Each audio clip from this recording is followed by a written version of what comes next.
Hello, I'm Jonasz Rewiński. Welcome on board the Eastern Express, and as always, I hope you enjoy the journey. Diplomacy follows a certain protocol, which can be subject to change. In Russia, titles still matter, but access matters more. Sergey Lavrov remains the face of foreign policy, but when key decisions are made, he's apparently no longer in the room. He's simply sent in afterwards to announce them. Real negotiations now flow through private conversations, informal envoys, and one increasingly visible technocrat, namely Kirill Dmitriev. This is not a transition, it's a redesign. Russia's diplomacy is no longer a ministry, it's a network built on loyalty, money, and direct lines to one man and one man only. Today on Eastern Express, we ask the question no official in Moscow wants to answer. Who actually runs Russian diplomacy? And what happens when the face of it is no longer the voice? So without further ado, let's take a look at our latest reports to find out more. Sergey Lavrov, Russia's controversial foreign minister, is one of the most recognizable figures from the Russian administration. He is regarded as both a decades-old veteran of diplomacy and Vladimir Putin's eyes and ears in diplomatic circles. He is known for his brash and quite blunt style of carrying out diplomacy, which he himself has often compared to certain types of media. More or less like it was handled by cowboys and many of the Hollywood movies. Yet despite all of his experience, it seems that Lavrov has lost his cowboy hat. He was not present at a Kremlin meeting he would usually have attended. Nor will he attend the upcoming G20 summit in South Africa. His role in the delegation has been handed over to a junior official. While the Kremlin has officially dismissed the rumors surrounding Lavrov's lessened role, many observers have begun to ask the question as to who actually runs Russian diplomacy. Over the last years, and especially since the start of the Russian invasion of Ukraine, Russia's policy-making has become increasingly centralized. Vladimir Putin himself has the final word on almost all the important areas of policy, and diplomacy is no different. It seems that Lavrov is now nothing but a figurehead, while the actual decisions regarding diplomacy are being made by the presidential office and Putin's innermost circle in the Kremlin. Traditional diplomatic channels are being bypassed by the Russian president, as he has been taking a more active role or using informal envoys for diplomatic purposes. And now let's zone in on the East-splaining portion of our show. As Sergey Lavrov's star has dimmed, a new one seems to be on the rise in Russia's diplomatic circles. Kirill Dmitriev, the head of Russia's sovereign wealth fund, has become an increasingly important player in Russian foreign policy. Dmitriev is a certain kind of symbol of how the Russian state is currently being run. All policy is being intertwined and centralized, with the presidential office keeping an eye on everything. Given Russia's precarious economic situation, it is not a stretch to assume that Moscow is looking to tie trade relations with diplomatic ones. Already an important figure, Dmitriev has gained even more prominence as he has taken the role of special presidential envoy on foreign investment and economic cooperation since 2025. His diplomatic portfolio, which concerns diplomacy with the United States and trade relations, is not just regarded as more influential than Lavrov's, but sometimes even overlaps with that of the Russian foreign minister.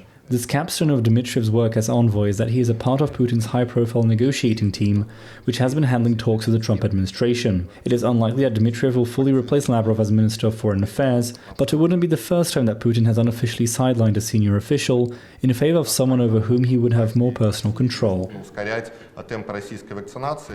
And now we're zooming in on Moscow to explore the issue in greater detail. For decades, Western diplomats knew one name, Sergey Lavrov, the silver-haired master of diplomatic theater, always ready with a sharp quip and a dismissive smirk. He shaped Moscow's message from the war in Georgia to the invasion of Ukraine, and he was the face of Russia abroad for almost 30 years. But in 2025, something has changed. Lavrov still holds the title of foreign minister, but the center of gravity has quietly shifted. The stage is his, but the script is written elsewhere. That elsewhere is Vladimir Putin's presidential administration, the place where foreign policy is no longer debated, but dictated. And increasingly, diplomacy is not conducted through ministries or institutions, but through carefully selected insiders, informal envoys, and trusted operators who answer directly to Putin himself. Lavrov remains visible, but mere visibility is not equivalent to power anymore. Today, Russian diplomacy runs like a dual system. On paper, there is the foreign ministry, that's the official track. The one that shakes hands, holds press conferences, writes communiques, all that. And then there is the real track, the presidential channel. That's where decisions are made, deals are prioritized, and personal loyalty is the currency of influence. Lavrov belongs to the first track, but the second is now dominated by a new type of power broker, the politically loyal technocrat. One name stands out here, Kirill Dmitriev, not a career diplomat, not a military strategist, but a businessman.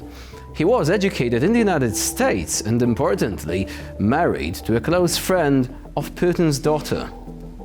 That alone opens doors in Russia that formal titles never could.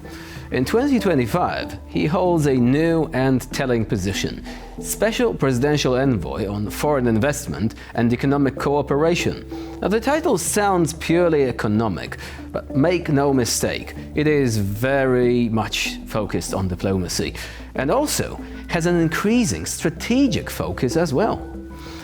Dmitriev's rise signals a transformation of Russian diplomacy itself into economic statecraft. The message from the Kremlin seems clear. Power is now measured in deals, investment channels, sanctions evasion, of course, and market access, not just military posturing or diplomatic speeches. And Dmitriev speaks the language that the Kremlin believes Washington understands best, namely, that of business.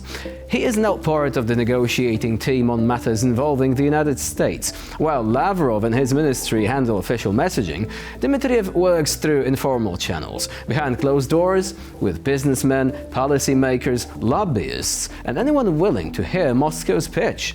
Increasingly, that pitch revolves around one theme: economic leverage in exchange for geopolitical concessions. So, who runs Russian diplomacy today? Formally, it is still Sergey Lavrov.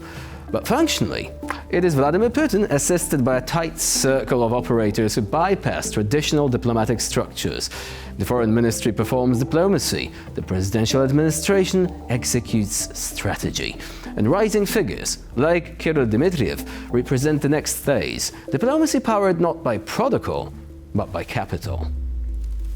And now here to shed more light on the issue is Witold Rotkiewicz, Senior Fellow at the Center for Eastern Studies. Hello and welcome to TVP World. Hello, thank you for inviting me. So some people could say that this episode might well bear the title The Trials and Tribulations of Sergey Lavrov, but before we actually go into any details on that, how much of a vertical structure would you say is the Russian foreign ministry? Does the foreign minister in Russia have any discretion when it comes to decisions, or is he simply the guy who takes orders from Vladimir Putin and then implements them to the best of his abilities? Well, I think this is quite normal in today's world, that in fact foreign ministers are simply sort of high-ranking officials. They don't make policy. Usually foreign policy in the hands of the head of governments or presidents. But in Russia, it's even more so. Lavrov is just an official who implements policy that are decided above his head, especially on key issues like, of course, the conflict, the war that Russia is conducting against the West, and the war in Ukraine. These things are, I think, managed and directed by the very close-knit cohort at the Kremlin, people like Mr. Ushakov, Putin's assistant for foreign policy, Mr. Patrushev, and so on, head of the intelligence, Mr. Naryshkin, probably a couple of more informal advisors. But Lavrov is asked probably about an opinion, but I think he has no freedom of maneuver, especially on key issues like the war with Ukraine. I think he's just fulfills the instructions that he gets. So if he's just a figurehead, then could he have made any sort of mistake during the last few weeks? That's the fundamental question, because some people are saying, okay, if he's actually disappeared from the public eye, we don't know for how long. Then some say, okay, this must have been about the conversation with Mr. Rubio. But could it really have been? What sort of mistake could he have made? I mean, the Kremlin's line on the war in Ukraine has been, unfortunately, pretty consistent during the last few years. Yes. And the maximalist demands are still there. So is there anything he could have done to anger Vladimir Putin and to lead to his temporary removal, at least from the official side of things? Well, I follow that story that was started by this Medusa channel. I think it's based on speculation. I don't give it any credibility. Lavrov is 75 years old. He's very active. And the fact that was cited as a kind of a proof, namely that he didn't participate in a given Russian Security Council meeting. And this is not unusual. I mean, if you look at the meetings, he's not a key person of the. Formally, he's a permanent member of the Russian Security Council, but in fact, he's just there to be consulted and to listen to instructions. But he's not in the narrow circle of decision makers. He doesn't belong to the closely knit body of Putin's bodies that run Russia. I think Lavrov is such an experienced player and such an experienced official. I don't think that he would make a kind of a cardinal mistake. I think it's just a projection of this idea, because because the underlying assumption of this story, or if it can be called a story, I think it's a conjecture, is that Lavrov is the kind of presenting a very hard line, and Putin would present a softer line. I mean, this is ridiculous. I mean, Putin has presented a very consistent hard line on Ukraine. I think this attempt to look for some kind of divisions and some kind of softer side of Vladimir Putin is just projection of Western wishful thinking and illusions. It hasn't. I would dismiss this whole speculation as a kind of not worthy attention. Kremlinology, looking at how the officials are seated during official ceremonies, as opposed to Russia studies, which goes beyond that and obviously, focuses on the analysis of the facts and not conjecture. Because looking at the way people are seated, or if they are present or not, is a bit of a conjecture, like you're saying. But let's actually stay with this topic a bit longer, but let's look at a different side of it. Some people were saying, okay, if Sergey Lavrov, for any reason whatsoever, becomes less prominent, who could actually be trying to replace him in the future? And some people are pointing towards Kirill Dmitriev, the head of the Sovereign Fund. Now, would you say that he is a contender there? He's younger. He recently visited the United States. That visit was not a tremendous success. It did make the headlines, perhaps for all the wrong reasons. What could you tell us about this character? Is he a player at the Kremlin, or is he just pretending to be? Well, I mean, Dmitriev is a more complex person, and more complex. His function is more complex and also more informal than Lavrov's. But I don't think he can be. I don't think this is an ambition to be a foreign minister, and I don't think he's suited into this role. He was involved in issues of, let's say, in business. He belongs to this informal entourage. He has this key job that has to do with cultivating economic relations, or was a key job having to do with cultivating economic relations between Russia and foreign countries, as the head of this. As somebody who has his hands on the on the money. I mean, he runs the investment fund, which is a tool of Russian sort of informal economic foreign policy, having to do with trying to win support from various countries, especially like recently intensification of relations with monarchies of the Gulf, for example.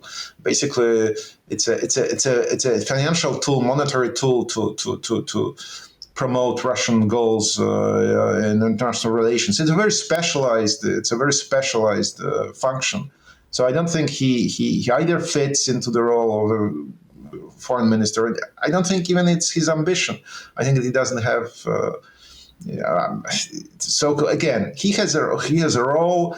He has been used as a special channel to various to business circles in the West and especially in the US, and that's it. But this story about this competition and this between him and I think it's again it's pure conjecture. Kremlin is known for being a highly competitive place where people vie for competition, for influence, for ear of president and so on. But Lavrov and Dmitriev are on a completely different functional and kind of levels. They are not. So again, this is all about nothing. This distracts us from what's the real story. And the real story is that the Russians are trying to pressure, trying to manipulate the Trump administration to agree to its maximum terms on basically to agree to the surrender of Ukraine. So if this was what Mr. Dmitriev wanted to achieve in the US, because he clearly went there, he started off with ambitious business proposals, what impression did he make? I mean, he got told off by the Treasury Secretary, was called a Russian propagandist, so it doesn't seem on the surface that it went well. But then again, there are people who say, well, he is a guy who might actually understand this sort of business-first approach of some members of the US administration. Does he really understand that enough to make any sort of headway into, achieving these objectives? Like you're saying, trying to undermine this support, to build up more of a desire to restart economic relationships. I mean, the Trump administration was willing to do so at first, but right now it seems like they are changing their mind because they see that Russia is not going to pull back when it comes to the war, right? No. It so happens that I actually was in Washington when Dmitriev was there. So his trip was a complete failure. And I think the basic issue again is that the administration is very clear that there cannot be any normalization of relations and any development of economic cooperation between Russia and the US unless there is the end of the war between Russia and Ukraine. And fortunately, the administration sticks to this quite consistently so far. And I think we don't know what's going to happen. President Trump is known for his very mercurial approach to foreign policy. He's known for changing his mind, from one day to another. But so far, this has been a consistent message, and what the Russians presented in Anchorage, in spite of what they have been saying about this, was completely unacceptable to the American side.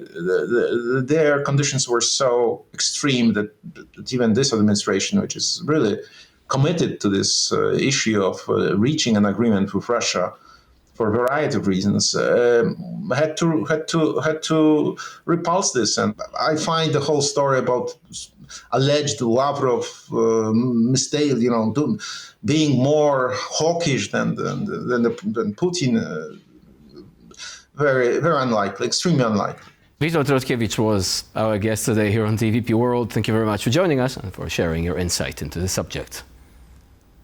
Thank you. And now we're moving on to the Eastern News Flash, a series of all the other stories from the East that you absolutely don't want to miss. The European Commission says that Ukraine will require over $83 billion in 2026 to meet its requirements. This sum includes a hefty $60 billion military bill. The European Union has been at the forefront when it comes to supporting Ukraine in its defense against Russia and raising awareness about the country's dire needs. This over $83 billion sum is part of a report prepared by the Commission ahead of a summit at which European leaders will discuss proposals for further financing for Ukraine. This number assumes that the war would end by the end of the next year. The most pressing matter for Kiev is military aid, which comprises the bulk of the outlined sum. Without this kind of aid, there are concerns that the Ukrainian defense lines will be overrun. The Commission paper also outlines different means through which these substantial funds can be obtained for Ukraine, including reparation loans based on frozen Russian assets. The most recent aid package has been the $7 billion announced through the ERA loan mechanism. The price of Russian oil is plummeting as buyers are withdrawing ahead of the upcoming US sanctions. Even buyers from hitherto eager partners like India and China are stepping away. Oil export is one of the pillars of the Russian economy and Moscow's trade empire. This pillar looks as if it's about to crumble as the price of Urals crude per barrel at the Russian port of Novorossiysk has dropped to just $36.6, the lowest it has been since 2023. This decline shows the heavy impact that US sanctions have had on the Russian oil industry, especially on the two oil giants Rosneft and Lukoil. This drop also shows that interest in purchasing flagship Russian crude has waned and that even India and China are concerned by the sanctions. India's 5 largest refineries, which had hitherto bought around 1 million barrels of Russian crude per day, have refused to accept any shipments after November 21st. Uzbek President Shavkat Mirziyoyev has called on Central Asian nations to create a Central Asian community. This is meant to be a new regional economic organization that would help tighten economic bonds between Central Asia's nations. Uzbekistan is looking to push its position as its region's leading geopolitical player. The Uzbek president's latest proposal to establish a new economic organization would both enhance the country's position, but also give Central Asia a chance to speak with one voice on economic affairs on the global stage. In theory, the proposed Central Asian community would be highly organized with a rotating presidency and special envoys. In addition to boosting trade, the organization would also work to solve the region's water crises and improve transport and technology infrastructure. The organization would also include Azerbaijan and Afghanistan as part of the Uzbek leaders' proposal. Although Central Asian leaders have in general been supportive of close economic cooperation, they are wary of a more in-depth political union. And for this episode of Eastern Express, it's the end of the line. Please stay with us here on TVP World for more latest news, updates and commentary.